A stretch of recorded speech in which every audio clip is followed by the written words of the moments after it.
আসসালামু আলাইকুম ভিউয়ার্স। আজকে আমরা চলে এসেছি এক ভাইকে নিয়ে, যিনি এক মাদ্রাসার স্টুডেন্ট।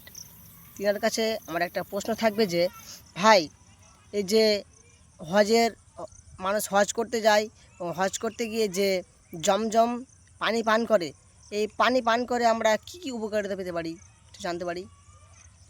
অবশ্যই আমি কৃতজ্ঞতা প্রকাশ করি আপনি আমাকে হ্যাঁ। প্রশ্ন করেছেন। তো হজের এই মায়ে জমজম বা জমজমের পানির ব্যাপারে রাসূল সাল্লাল্লাহু আলাইহি সাল্লাম যেটা বলেছেন সেটা হচ্ছে যে খায়রু মাইন আলা ওয়াজহিল আরজ, সবচেয়ে উত্তম পানি হচ্ছে পৃথিবীর মধ্যে মা ও জমজমা, জমজমের পানি।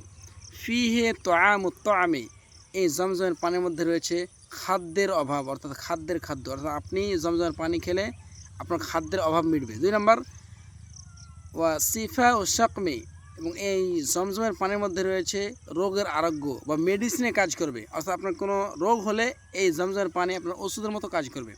আরেকটি ফজিলত জানা যায়, সেটা হচ্ছে যে মা ও জমজমা লেমা শরাবালাহু, এই মা এ জমজম বা জমজমের পানি আপনি যে উদ্দেশ্যে পান করবেন আপনার উদ্দেশ্য ইনশাল্লাহ পূর্ণ হবে। আপনি আল্লাহর উপর ভরসা রেখে পান করেন, ইনশাআল্লাহ আপনার নেক নিয়ত আল্লাহ পূর্ণ করবেন। ভাই, কার যদি বহুদিনকার রোগ থেকে থাকে, সেটা কি ভালো হতে পারে?